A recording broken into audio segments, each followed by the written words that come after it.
Hello again, and welcome to another session of True Love Talk on PCG TV. Today we are talking about single and thriving, and we are keeping it 100% real, raw, and rooted in the word. Whether you're single and loving it, single and low-key tired of it, or single and just figuring out things, we're glad you're here. Today isn't about throwing shade at relationships or acting like singleness is easy or is a walk in the park. No, we're here to have honest, faith-filled conversations about what it means to thrive in your season of being single. Because guess what? You don't need a relationship status to walk in purpose. Yes, you don't have to wait for the one to start becoming who God has called you to be. And your singleness is not a curse. It's a calling, it's a gift, it's a season to be fully alive in Christ. We've got an amazing panel of people who are walking in purpose as well, who know and understand firsthand what it means to be single and thriving, and they're going to help us figure it out 100% rooted in God. So grab your notebooks, open your hearts, and let's dive in. We'll be talking about purpose, the pressures of dating, boundaries, faith, fun, and everything in between. Let's give a warm welcome to our panelists, Mama Ivy and Papa Bright Dakwa. Yeah. Thank you so much for joining us. It's amazing to have you on. Thank you very much. Great. So we'll get right into the conversation. What does it mean to be single? Okay, for me, I think a single person is someone who is not in a covenant marital relationship. Okay. So it could be someone who has never been married, Okay. someone who has been married and divorced, Okay. or someone who has been widowed. Okay. And because we are in a Christian setting, let me add that it could also be, or it should be someone who is not in a cohabitable relationship. Okay. Yeah. Okay, great. Mama, do you want to add anything? I agree perfectly with Papa. Yeah. So it's got to be someone who is probably not in any relationship, or somebody who has been in a relationship before, or let's say somebody who's been married before, is divorced, or is widowed. Okay. So if you are separated, you are not single. Okay. Yeah. You're not married. single. Yeah. Exactly. So I agree with Papa. Yeah. So it means we shouldn't get confused when we are filling the form and it says single, married, Separated. Yeah, we shouldn't So get when confused. you tick that box, Go to your it doesn't make you single. Great. Thank you very much. And usually I want to talk about misconceptions. What are some misconceptions that being single are shrouded in? Sometimes people feel if you are single, you are not complete. It's as if they come at you as if That's a big one. there is something that needs to complete your life. Yeah. Sometimes people feel you are in fact sick because people see you and are like, what's wrong with you, Charlie? What's up? Yeah. And so sometimes people feel you are even cursed. And so they try to see you in that light. And these are a few misconceptions I think people entertain about being single. Yeah, that's so true. And the bit about incomplete is really out there. So perhaps you're not married, You're not complete. you're lacking something very big. Yeah. Mama, what would you add to that? Yes, thank you very much. I agree with Papa. But also, you know, the scripture that says that he who finds a wife finds a good thing and obtains favor with the Lord. So people conclude that if you are not married, then you do not have God's favor. And you haven't found anything good. So they'll say, Uri don't pay. Because you haven't found meat, the meat itself. Okay. And so it's a misconception. Yeah. Because it's a stage in life. Yeah. And the fact that you haven't climbed to the next does not mean that you are not complete. Yeah. You could be single and complete. Great. And even so, it means we don't even have to call marriage the next. Is the other thing. So well, thank you very much. It's the other thing. You're right. It's another stage. Yeah, another stage. And of course, even if we don't pair, there's some nutrition that comes from I know, there's the marrow. You know, so we need to also, I mean, I'm sure we'll get more into it. Let me know.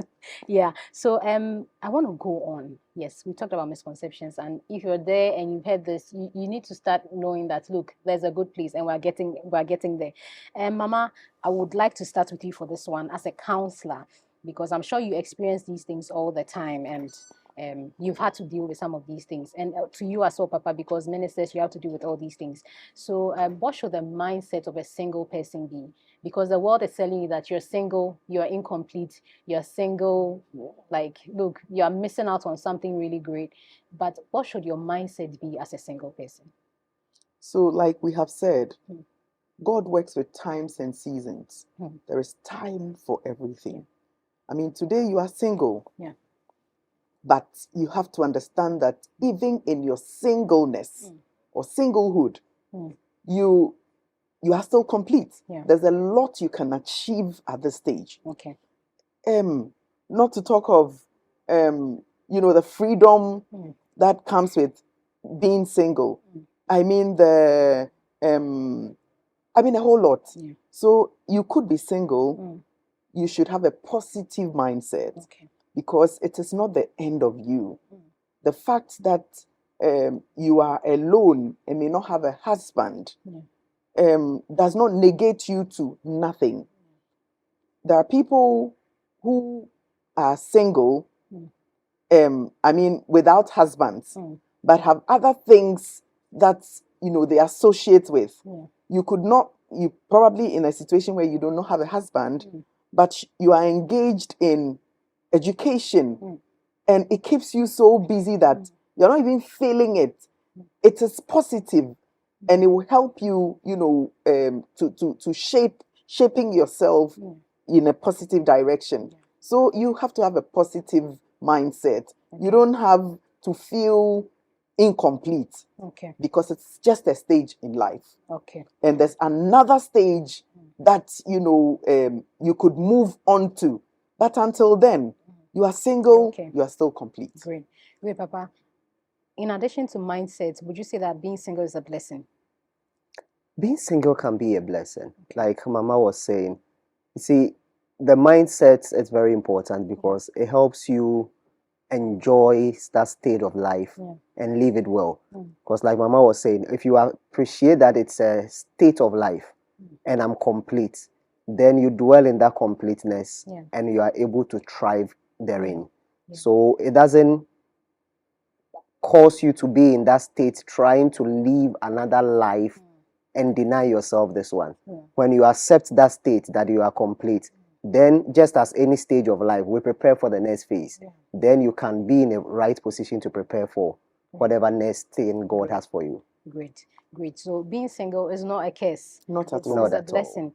And like you were saying, Mama, sometimes there are things that you can do whilst you're single that you might not be able to do when you are married and with kids. Like, especially when you want to go back to school. See children's school fees now, so expensive. And then you now think that, oh, I also want to go to school. Your priorities will now be divided. Okay, do I pay my kids' fees or do I pay for my fees? And then you're always, like, tight and in there.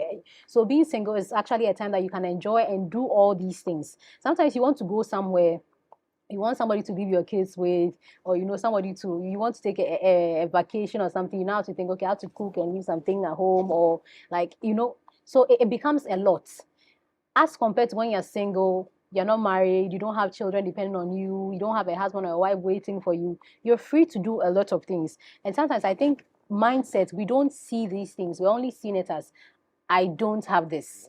It's like when we are praying for something, the fact that we are not getting what we are praying for means we are not blessed, that God is not doing anything in our lives because I'm praying for this and I've not got it. Then, God, do you see me? Am I a spoon?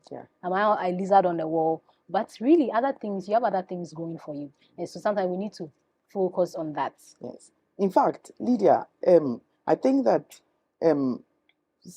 people feel this way because of the comments that come from the very people around us. So if somebody is telling you that obviously you will feel that if I am not married, then I do not have glory. So the very people around us are the people who make us feel that way. But as we are discussing, I think that it's important for every single person to know that they must have positive minds. This is just a stage in life. There's another stage that you will move on to. And so whilst you're here and you're single, don't be looking only at what you do not have or you think that you need. Exactly. Paul, and there are lots of renowned people, there are lots of people in the Bible who were never married, Yes. but they are in the Bible. Exactly. And there are lots of people who were married and they are not in the Bible. Yeah. Exactly. We're not saying marriage is not good. Marriage is excellent, it's beautiful, it's a blessing and a gift from God. But so you get there, Paul, there's nowhere that I'm not sure there's a calendar year that as a church we'll preach, or sermons will be preached in church that will not talk about Paul. But he was not married, but yet God used him. Exactly. So being single does not mean God cannot use you, or you've not obtained favor from God. Exactly. You do not have your Proverbs 31 woman. So Exactly. there's a lot of blessing, and I think that perspective change is the first step to enjoying that season. Exactly. Because what if you never get married? So are you going to be in limbo for the rest of your life? You know, so I think these are very important things. Papa, did you want to add something to that? Sure, I think just as you are saying, we must see it as a blessing. We must see singleness as a blessing. Like Mama started by saying, it's a stage of life. And until you see it as a blessing, then you wouldn't be able to view and know even the things that God has given you. You don't need to focus on the things that people are saying. There are so many things that you do as a single person that the married person will not be able to do, or will do it with a lot of challenge. Like you were saying, it's a time when you have life to yourself. You have time to yourself. You have more time on your hands than the ordinary person who is married. There are decisions you take that you are not tied down. There are some decisions you can't take if you are married. I remember I was speaking with someone and he said, sometime back he could just decide I want to leave to the US, pick up his bag and he's going. Yeah. Today you can't do that if you are married. Because you need permission from your wife, you need permission from your kids. And so there are things and all these we should see as blessings and as things that come with singleness, and enjoy that moment. I always tell people that don't live your single life in a way that you remember it. Because if you don't take care, you will get what you want. You will get a marriage and you remember that time, because those things will not come back again. Amazing. And you know, sometimes we are human. We don't know what is ahead of us. We just have an idea of what we want. And I was speaking to somebody who said he had been out of a job for some time, and now he had a job, and like the pressure that came with a new job, he wished that he had enjoyed the time when he was off work. And it resonated with me so much that, look, that is true. Sometimes because we are so worried about the future, we are so worried about what we think we want and need in our lives at this stage, we do not take time to enjoy where we are. And we are always marking time like, look, I just need to move on. I just need to move on from here. And so we miss out on everything that God is doing in our life at that time. And we're just looking for the next thing. So even when God is speaking, saying that, look, right now, right here, I want you to do this. Like, you can't hear because it's like, I need to walk. Except when you go to church and you're just, people's bands of marriage are being published. The people are working down. The next week is this one is inviting you. Today you're a bridesmaid here. Next week you're someone's best man. And you're just thinking, when will it be my turn? When will it be and you turn? meet that Asafo Penny who will say, hey, any makes you feel like ready. It makes you feel like, look, there's something really wrong with me. And it's a lot. We cannot sit here and say that it's easy to be single, but we're saying that there's a blessing in there that we need to pay more attention to. Yes, it will be challenging, and we're going to come back and talk about some of the challenges of being single, but there's also a blessing. We're starting on that positive note. So you change your mindset about being single first of all, and you enjoy that stage in your life, because you both say that it's a stage, and then there's probably a new stage ahead for you. But for now, right here and now, you need to enjoy that stage.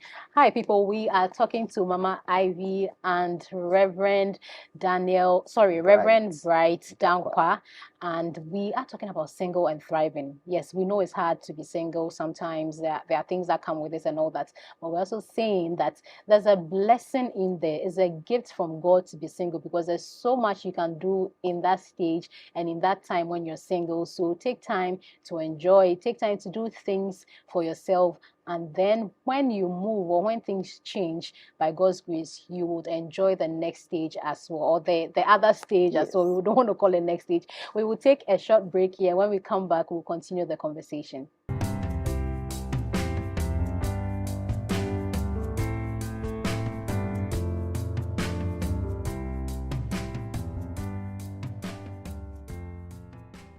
Hello and welcome back from that break. This is True Love Talk on PCG TV. We are talking about single and thriving, and we have with us Mama Ivy and Papa Bride here to have this conversation. We've covered a lot, and I just want to we've agreed. Yes, being single is a blessing. You just there are things that you can do whilst you're single, but then also there's the other side of loneliness, because when you're married, I think when I was coming here today, I met a Reverend Minister who came with um, the husband, and I was just like, wow, I miss doing this with my husband. He's not around right now, so I thought I miss doing this with my husband. At least you know that you have a husband, but there are people who do not, sometimes not even in a relationship, and it can get very lonely. Vows they will go to church, they'll be like, sit with your husband, sit with your wife, and it becomes so glaring. How can you deal with that loneliness, Papa? Okay, so picking it up from where you just ended, it brings something to mind. I think the church must also be very intentional about people dealing with loneliness, and also know how we position ourselves to help them.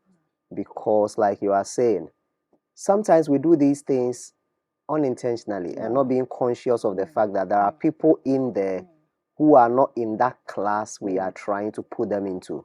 So maybe everybody should sit with I should know that it's not everybody who is married. Exactly. So I think we need to be very intentional about it. Again, dealing with loneliness, like we started by talking about completeness.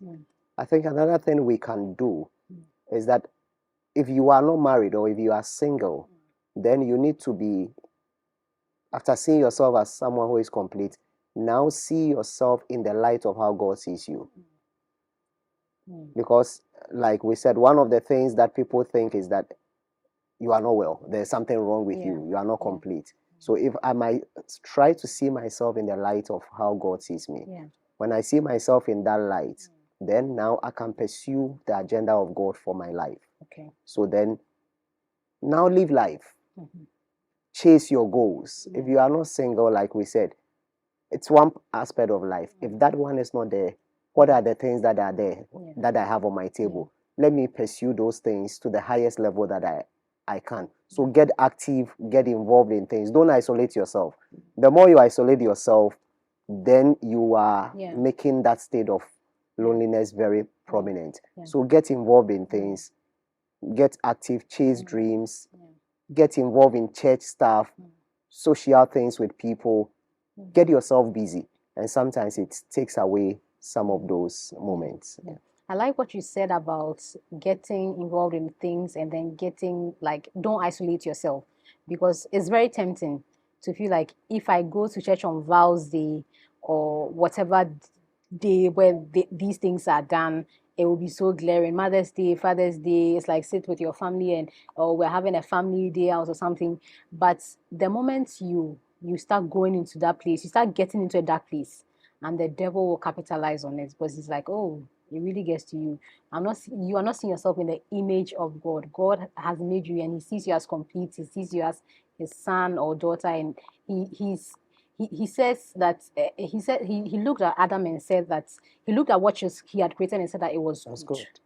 So the moment you go there and feel like, because I'm not married or I do not have a partner now, there's something wrong with me, then you're giving the devil a foothold. And if we do not surround ourselves with people, it gets even more. It's like it's always in your face.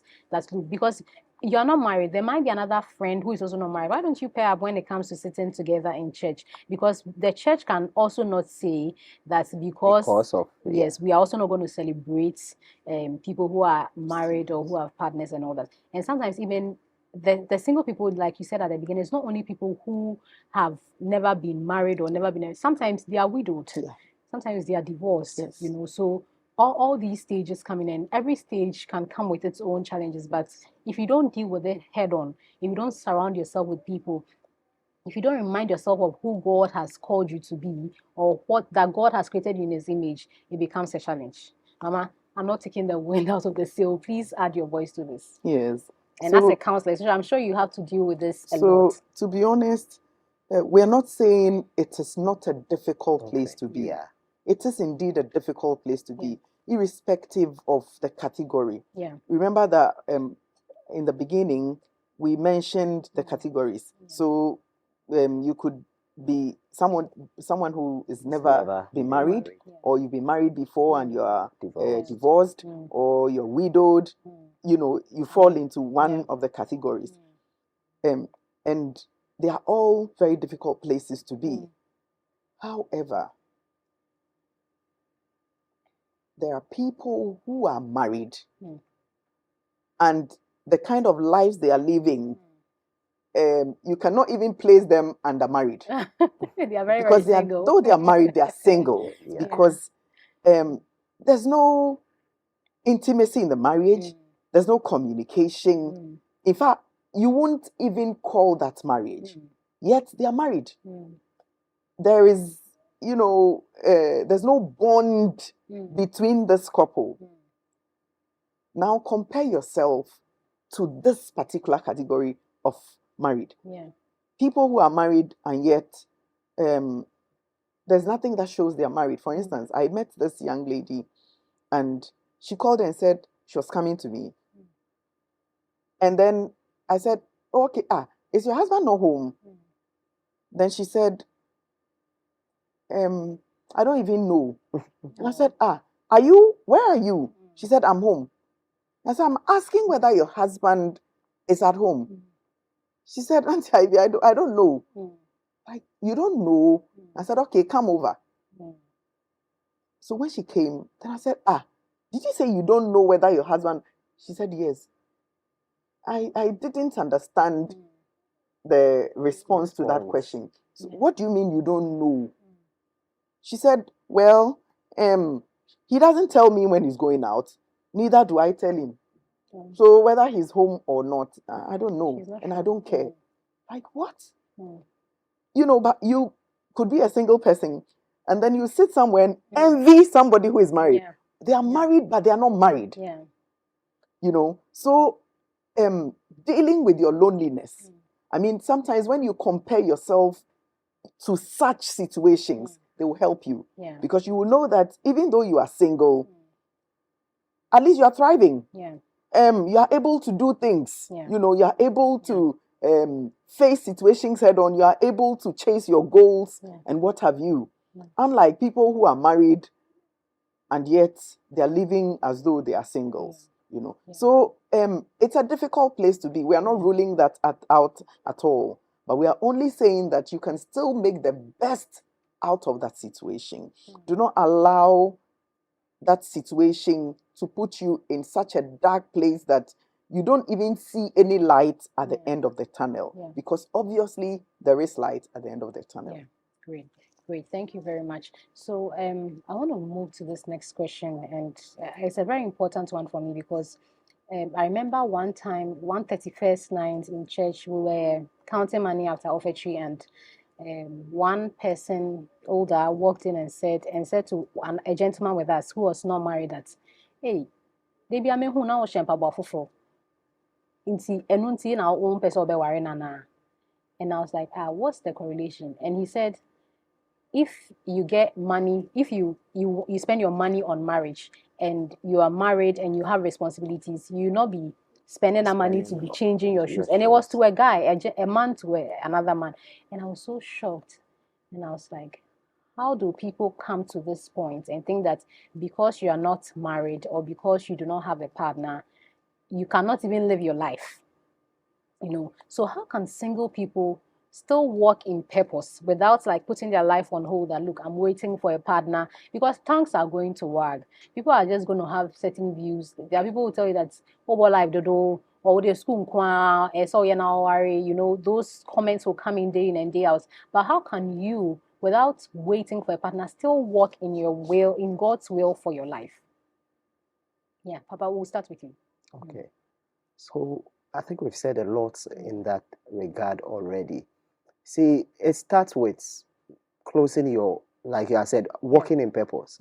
If you are going to walk in purpose, then it means you have to shut yourself up from what people are saying. Just like the example you were giving. these are some of the things that people say that cause people to think that they are either incomplete, they are sick, or there's something wrong with them, or it's because they are doing something not right. That's why they are in that state, but it's not so. Purposefully, like we have already said, you could even have a plan like that. It could be that God's timing for that. So when people come out with those excuses or those comments, let them understand that yes, I'm waiting on God. It's not that time of my plan yet in my life. So that they get to know that you are aware of the state in which you are. And because you are aware, you know when it will come to pass. Then thereafter, you need to build a very good image of yourself. I remember I was reading something in, I think, Songs of Solomon 1:5 or so. And the Shulamite woman was saying that I'm dark, but I'm beautiful. So she appreciated or understood her flaws. Then at the same time, she knew what worked for her. So as a single person, you should know what works for you and what does not work for you. What are your strengths? What are your weaknesses? And because it's in doing that, and it's something you can only do when you are single, where you build a very good image of yourself, so that when someone else is coming in, the person is coming in not to complete you, but just to complement you. So you need to build a very good image about yourself. How do you see yourself? How does God see you? Then know how you speak to yourself. What are the words you say to yourself? Because like you are saying, the moment this person hears such a thing, then maybe it goes away and will be like, hey, I'm not even going to buy any new shoe again. People think I'm wasting my money on. So if you don't take care, it's now reflecting your dressing. And the same person will see you and tell you that it's because you don't have a wife. That's why you're not dressing well. Yeah, that's true. So you need to now start speaking very positive to yourself. Speak well to yourself. Speak encouraging words to yourself. I am okay. I am fine. When that time comes, I'll do this. And live your life as you would have done normally. Live your life. Thank you. Mama, would you want Yes, thank you very much. I think I will add another twist to the comments Papa just made. The Bible says in Isaiah chapter 40, it says, they that wait upon the Lord shall renew their strength. Now, so your waiting moment is a moment of strength renewal. Now, so during this process, what I would want every single person not to completely rule out on, as much as you would meet people who would tell you what you want to hear, there are people who will also tell you what you don't want to hear. But don't forget that you're waiting and your strength is being renewed. So in that moment, God is working on you. Now, there's one school of thought who would say that, for instance, your like the rate at which you change your shoes is probably tied to your singlehood. But ask yourself, is it true that I am spending so much on shoes? Because it's your waiting moment and God is working on you. So you don't shut yourself completely. Allow these comments to come in, sieve them, and know which ones affect you negatively or positively. Maybe it is part of the things that God is using to work on you. So that by the time a lady comes into your life, you'd have understood that the concentration is not on me alone.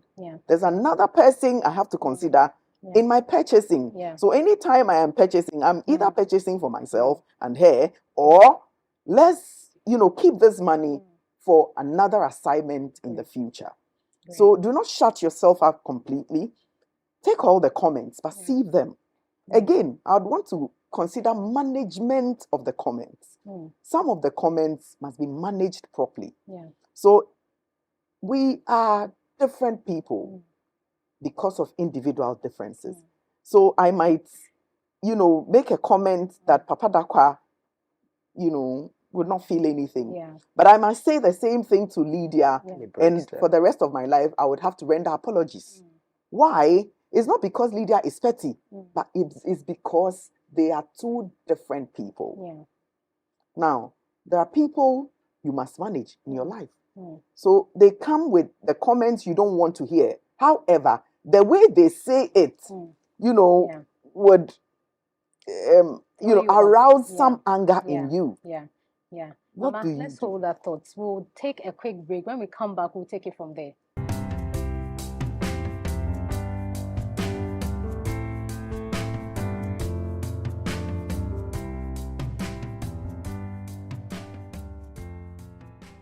Welcome back. This is True Love Talk. We are talking about single and thriving, and it's a really interesting conversation, and it's an insightful one. If you've missed, as I always say, go back and catch up because you need to watch everything. Mama, please finish your thoughts on the comments that come in and how you can manage them. Yes. So you're trying to manage these comments.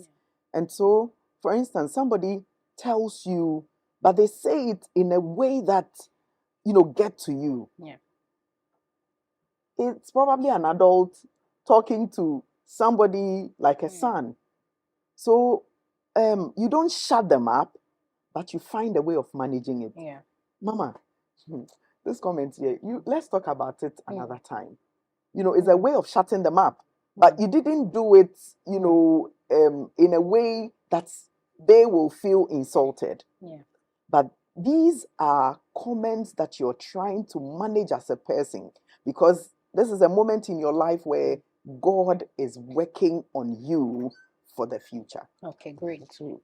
To add up to what Mama was saying, so just as Mama was saying, we need to manage some of these things. Sometimes when you feel, and that's why sometimes people don't want to get even into those circles. So when you feel you get into those circles and people are bringing these things up, redirect the conversation. Yes. Direct them to areas where you are more comfortable. Sometimes be bold and tell them, you are not comfortable talking about this at this time, so that you can talk about something that you are more comfortable with. And like Mama also said, it's a time of building. Your single moment, you should see it as a time of building, because you see, it's not, getting married is not just for companionship. The ultimate goal is to represent Christ. I always tell people that if you read Ephesians 5, Christ gave a motive for marriage. He says, "For I speak to you about Christ and the church." So the intention was that if I wanted to showcase how the Christian life is, I should be able to present these married couples to you and say that, look at them, and that is how the Christian walk is supposed to be. So when I'm going to get married, I should know that I'm going to represent Christ. So see yourself or your single moment as preparing yourself so that you can be a true representative of Christ. So that when that time comes, you give off a true picture of Christ to the world, and you don't disappoint the world. Amazing. Thank you for that. And also, to add to what you both have said, sometimes the comments are coming from a good place. They really are genuinely concerned, but maybe it's not coming to you at a good time. So we need to, you do not need to necessarily put up with it, but you also don't have to be rude about how you handle it. So it calls for wisdom in this time, and these are all things that we need to be praying about. So I want to go on to the next bit, right from where you just talked about. Pressure will come from family, from friends, even from the church, and that's when are you getting married? Like, what are you waiting for and all that. And yes, some are from a good place, some are from just spite and all that, and some are even from people who may not even be enjoying their marriages. But how do you deal with this so that you are not suturing relationships just because you're single and people are talking about it, but you are also not letting it take you away from thriving? How can we manage this, Papa? I think when people bring up such comments, just as you said, first of all, see them as, since we can't judge motives of people, you put your judgment on it. Okay. See it as it coming from a good heart. Okay. And so if it's in that regard, then see it as the person drawing your attention, because truly sometimes you can get to that stage. I have a personal experience like that, where I remember at a point in my life I had shut down on relationships because of what I had seen. So, and unconsciously I didn't know it was taking a better part of me. So I remember I was in a family gathering.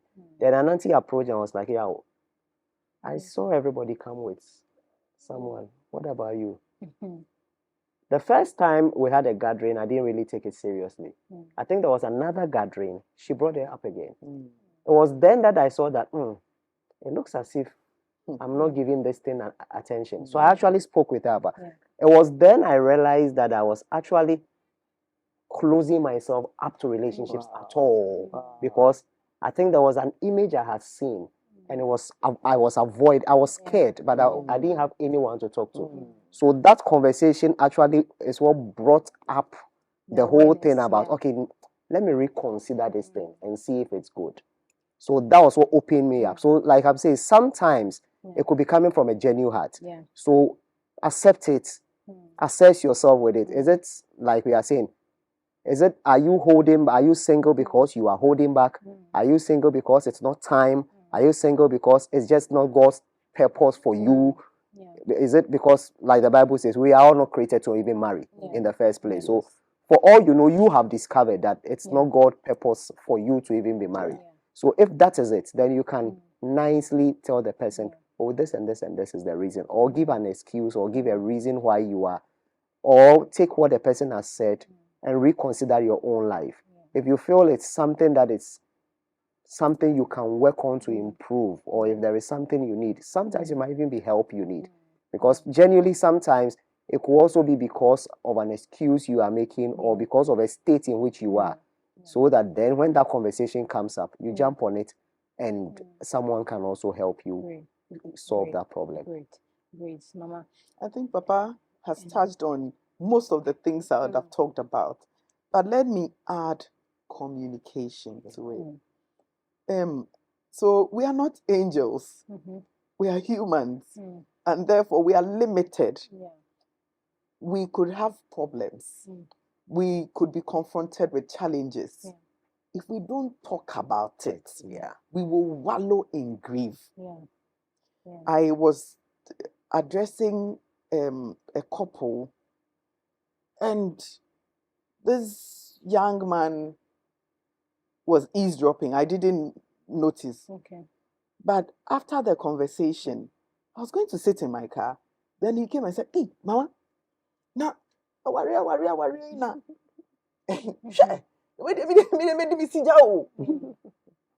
You know? I didn't know who yet. I'm sure it was just a passing comment. But then within that short moment, he had already formed a conclusion. Oh, if this is what marriage is, then why do I bother to marry?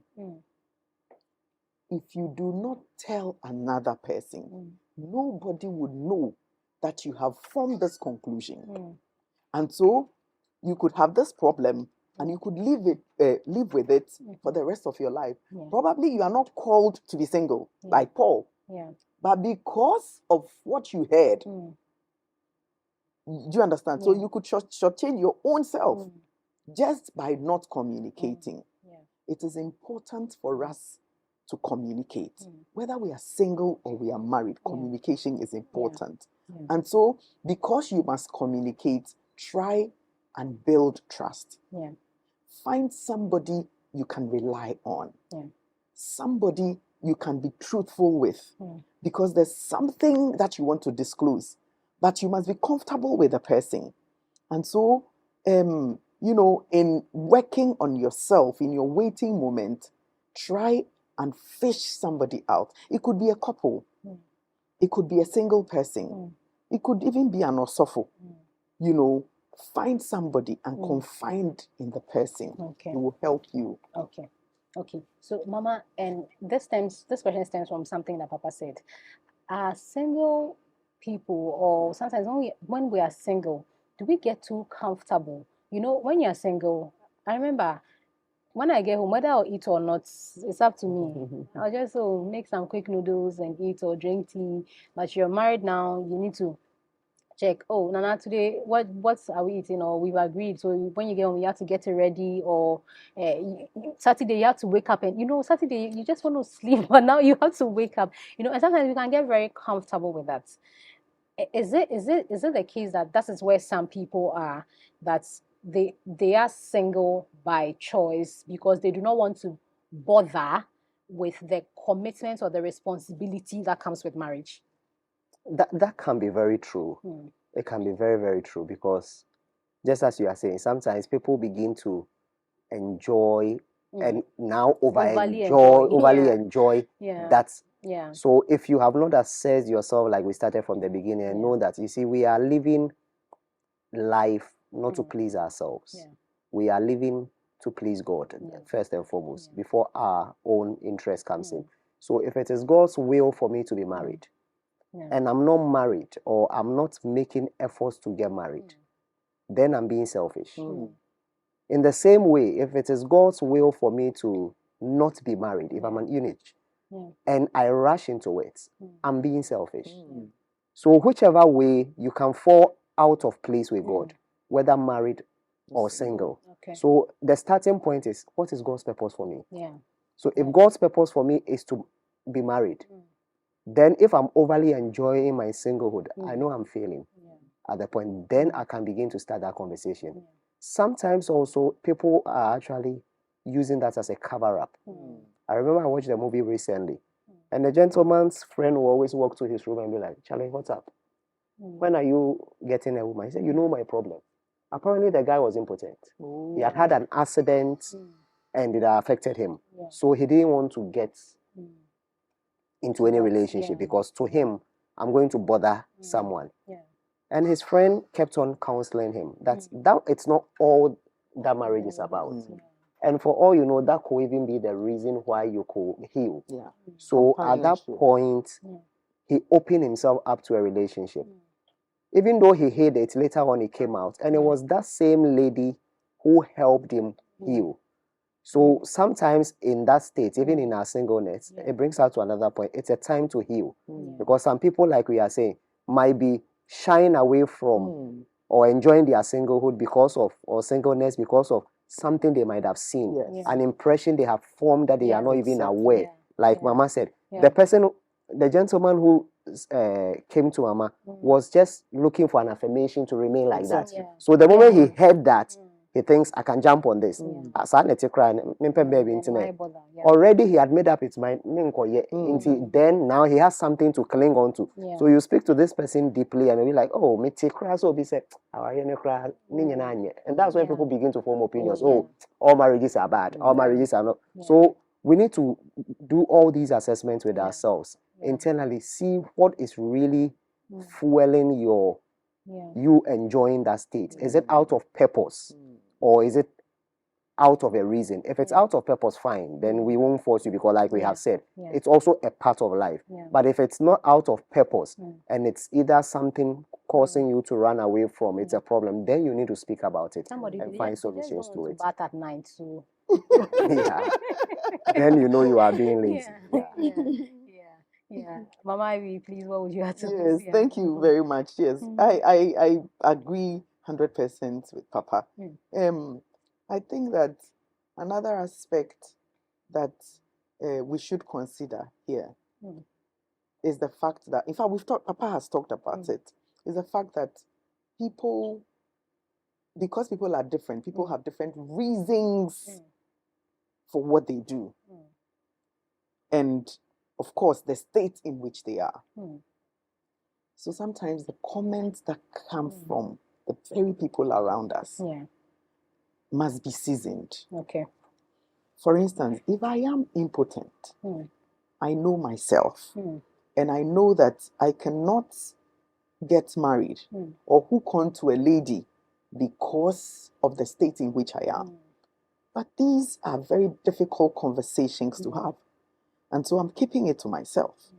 And anytime you come, your comment is about my being single and the fact that me chedodo and the fact that, because of individual differences, somebody may trivialize your comment. But for another person, this woman is choking me. Why don't I end it? Mama. So hold that thought. That is really important. We want to take a quick break, and when we come back, we'll continue with this.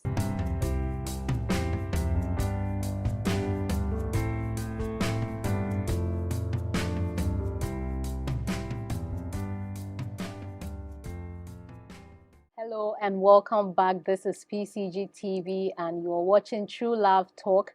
We're having a conversation on single and thriving. Mama Ivy, please finish your thoughts. Yes, so I was saying that because our comments come from different people and to different people, meaning that the recipients of the comments are different people and they all have their threshold. Yeah. So if you do not take that into cognizance, you might hurt somebody. Yeah. Because the next thing that comes to mind is that, no, if people who are my age have all married or are all marrying, and at my age I don't even have anybody, then why am I here? Yeah. It's the end for me. Yeah. So why don't I end it? Yeah.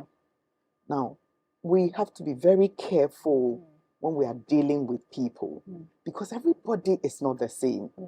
People are different. You cannot have everybody behaving like you do or, taking comments like you probably would because you probably have built your shock absorbers and everything. But not everybody is like you. Yeah. And so we should be careful when we are dealing with. Sure, great. So, Papa, that brings me to my question to you. How can the church, family, friends help people who are single? It's a difficult stage, it's also a blessing. How can these strong pillars help people who are single? Okay, so let me start on this note. With all that we have said, so we are not saying the church family shouldn't get involved in people because we've identified on the same stage reasons why people are single. Yeah. So the church must first acknowledge that there are single people in the church and there will continue to be single people in church. Like Jesus said, there will always be the poor with us. We will always have single people with us. So let's acknowledge them. Yeah. And we acknowledge them not in the sense that it's like you are sick and you need to be helped. No. But we are acknowledging them as another group, another class of people that need attention. Yeah. So then we provide them with that attention. Yeah. We need to have programmings that will have them in mind, like maybe talk shows, things to empower them, things to address, so that there are some of the things even when they themselves don't come out to talk about. Yeah. Then based on how the church addresses it, it will help them come out because people might have genuine problems that they want to handle before they step out there. And so the church must do that. And the same thing happens with family. Sometimes, like Mama had already been talking about communication and people differences when we are dealing with people. Yeah. When you know the person you are dealing with, the family must call, get closer to the person, steady, know why the person is not moving on, so that if there are problems, you can address those problems. Let's be open and let us know that they are okay. It's just that it's a state in which they are. Then the family can offer the necessary support. If people are able to come out to talk of challenges they have that is holding them back, then let's help them wholeheartedly. Okay. Yeah. Okay, good. Thank you very much for that, Papa. And I think that once we also, as a single person, you also need to acknowledge that sometimes these conversations are hard for the people that need to have it with you. So you need to extend them some grace because sometimes it's really coming from a good place. We just don't know how to manage it. We just don't know how to, present the case to you. Like the person is growing and the person is the person's wish to be married. How do you talk about it? So sometimes when they stumble, or when people who are trying to talk to you about being single stumble, you should just give them some grace. Papa said that just take it that pass judgment for them, decide their intention for them that, they mean it, they mean well. And then it also helps you to not take it to heart too much because the more people are asking you, the more likely you are to get frustrated. But just give them grace that look, they mean it, they mean well, it's coming from a good place. They want the best for me, so I'm not gonna get overwhelmed by it. And if you can't really deal with it, to let them know that not right now, not right here, like Papa said, later we can have this conversation. Final question to you, Mama Ivy. Single people thriving, what can they do? Like practically, what are some things that as a single person you can do to thrive? Thank you very much. Before I go on to that question, I want to add a little to Papa. Sure. The bits that Papa touched on. I think that one other thing that will help the church and family members is referral. Okay. familiarity breeds contempt. So sometimes, because the people are close to us, we want to handle them in our own way. They are not comfortable with us. Hand them over to the right people. Find professionals.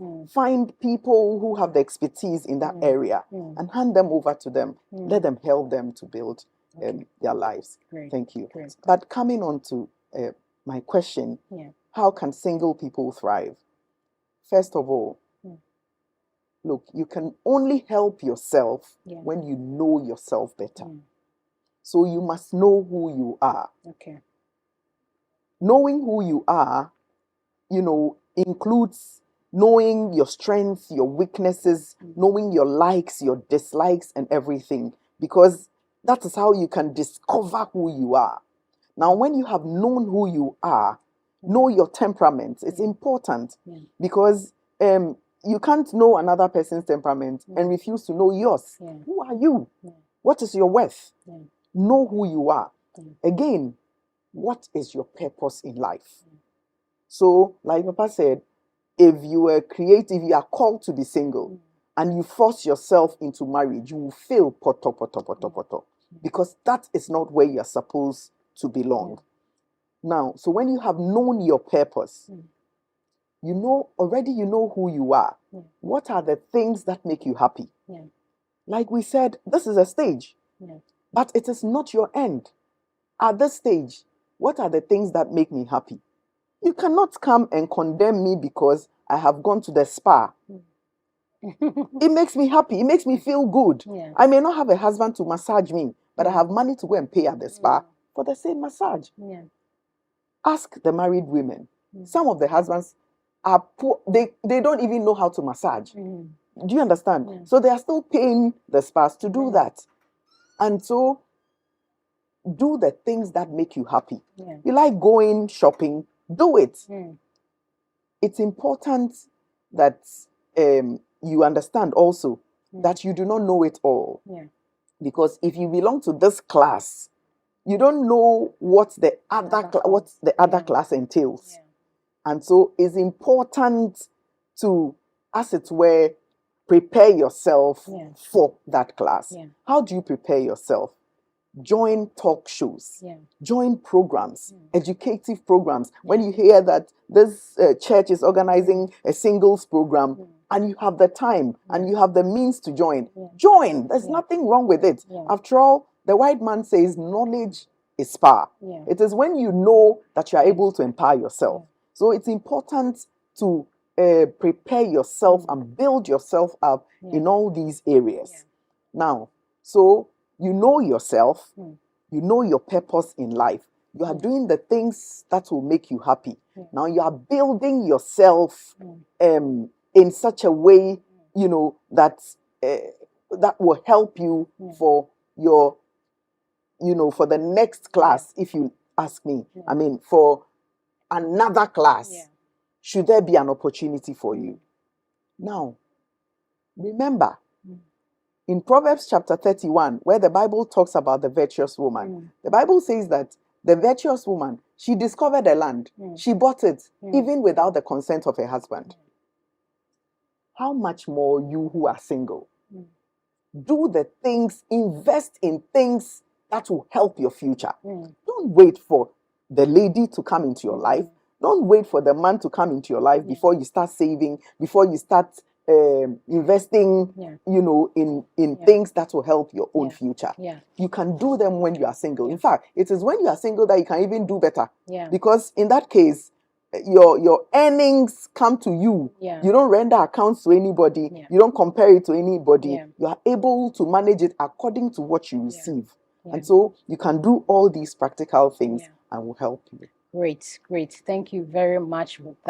It all sums up to our intro that being single is a blessing and is a time for preparation for what you're looking forward to. Papa, final words to anybody watching, single, even married. What final advice would you give them? I would say, you see, the equation for marriage is not half plus half is one, but it's one plus one, it's one. So whether you are married or you are single, make yourself whole, like Mama was saying. build yourself, prepare yourself, live life to its fullest. Yeah. Don't live your single life, like I said earlier, in a way that you will remember again. Yeah. Live it and complete it, so that you go to the next phase or whatever phase God has for you, and you'll be like, I miss these days. No. Enjoy the moments, live it, and live it to its fullest. Don't put your life on hold. Don't put your life on hold. Thank you very much, Papa Dakwa. Mama Ivy. Thank you. So, my dear single man, single woman, the truth of the matter is this: God has a special time for you. Yeah. You are single not because you are not handsome or beautiful. No, that is not the reason why you are single. In fact, you are very beautiful. You are very handsome. But God is working on you. Yeah. Allow yourself to be worked on by God, so that you can move to your next phase in life when God has finished everything about you. You can move to the next stage, not having regrets, but going in fully prepared, because you have been worked on by God Himself. Great. You have been worked on by God Himself. Wow. What an amazing conversation on single and thriving. Can we just take a moment to appreciate our incredible panelists who have been so real, so honest. I like and I love the practicality of this conversation, and it's been so full of truth. Today we've been reminded that singleness isn't a problem to fix. It's a season to embrace, a season to heal, build, grow, pursue purpose, and most importantly, to depend on our relationship with God and deepen it. Some of us watching may be feeling a little frustrated, maybe a little forgotten, but I hope you're leaving reminded that you're not behind, you are not less than, and you are not incomplete. You're already whole in Christ. Your value doesn't start with a relationship, and it won't end with one either. This season, yes, this single season is a part of your becoming. So whether you're waiting, you're working, you're healing, as we said, you're hoping, or simply vibing, God sees you and He's working in you and through you right now. As you live here, please remember you are not on pause because you're single. Your purpose is not on hold, and you can absolutely be single and thriving. Until next time, keep shining, keep growing, keep trusting in the one who writes the best love stories, starting with yours. Take care and God bless you.